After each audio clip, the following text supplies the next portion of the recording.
প্রতিমা। আমার জীবনের লক্ষ্য, আমার বাবা মা চান আমি যেন বড় হয়ে ডাক্তার হই। আমরা 3 বোন 1 ভাই।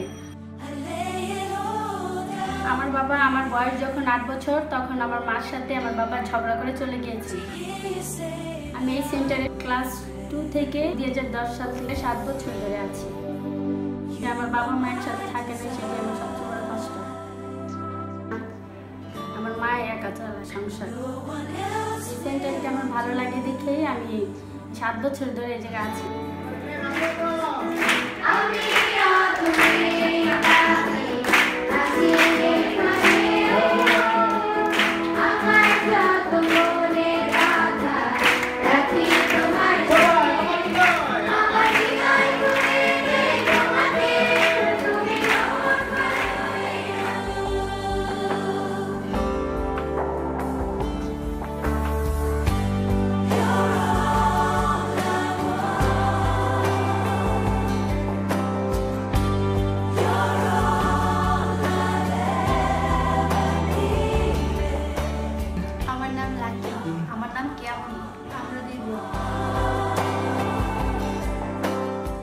আমার জীবনের লক্ষ্য বড় হয়ে একজন ডাক্তার হওয়া এবং দেশের গরিবদের সাহায্য করা। আমার লক্ষ্য আমি বড় হয়ে পুলিশ হব এবং সেবা করব। আমার বাবা একজন সিকিউরিটি গার্ডের চাকরি করে, মা একটা বাসায় চাকরি করে। যখন প্রথম পড়তাম তখন আমি কেজিতে ছিলাম।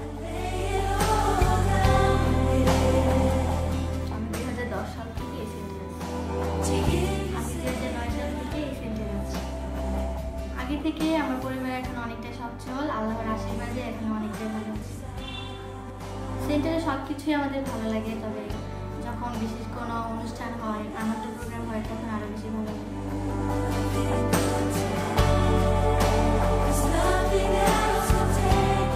আমার নাম ঝুমা আক্তার। আমার জীবনের লক্ষ্য ডাক্তার হওয়া। আমরা 2 বোন, আমার আরেক বোন গার্মেন্টসে চাকরি করে। আমার বাবা নেই, আমার মা আছে। আমার মা হাউসে চাকরি করে। আমি এই সেন্টারে 2009 সাল থেকে আছি। ক্লাস 1 থেকে এই সেন্টারে পড়ি। আমার বাবা অনেক ছোটোকালে মারা গিয়েছে, তো তার আদর পাইনি। তখন আমার মা গার্মেন্টসে চাকরি করত। সেন্টারের সাহায্য আমার স্কুলে পড়াশোনা করা। সেন্টার থেকে শিখতে পারি সবার সাথে কীভাবে ভালো ব্যবহার করতে হয়, সবাইকে ভালোবাসতে হয়, ভালো করে পড়াশোনা করতে হয়।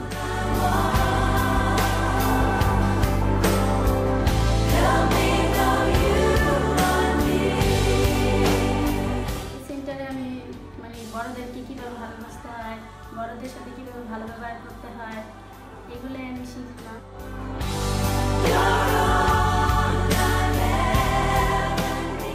সেন্টার থেকে এখন পর্যন্ত আমরা অনেক কিছুই শিখেছি, যেমন সবার সাথে ভালো ব্যবহার করা, ভালো করে কথা বলা, আচার ব্যবহার, পড়াশোনা সব কিছুই আমরা শিখি।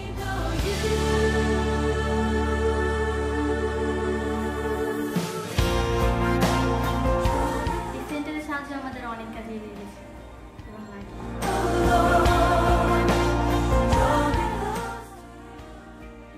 আগে আমার পরিবারে তেমন অবস্থা ভালো ছিল না। আমার বাবা অনেকটা নেশা করতো, তখন পরিবারে তেমন সচ্ছল অবস্থা ছিল না। আমার মাকে অনেকবার অত্যাচার করতো। এসব কথা মনে পড়লে এখন অনেকটা খারাপ লাগে, কিন্তু আল্লাহর আশীর্বাদে এখন আমার পরিবার অনেকটাই ভালো আছে।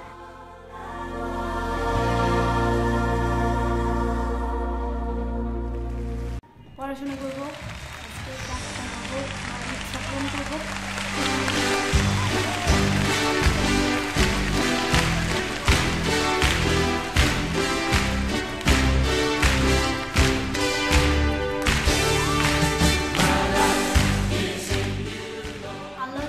আশীর্বাদ করেন, ভালোভাবে পড়াশোনা করে মানুষের বাবা মার স্বপ্ন পূরণ করবো এবং নিজের পায়ে দাঁড়াবো, ডাক্তার হয়ে দেশে চলে যাবো।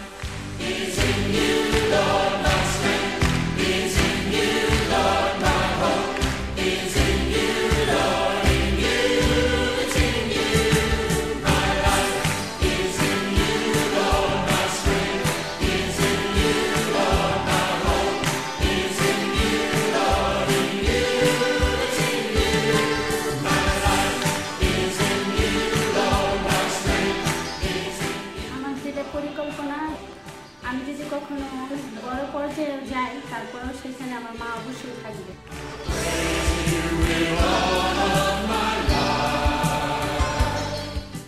আমি যেভাবে চলবো, আমার মাকে আমি সেভাবে তার থেকে একটু বেশি ভালো রাখতে চেষ্টা করবো।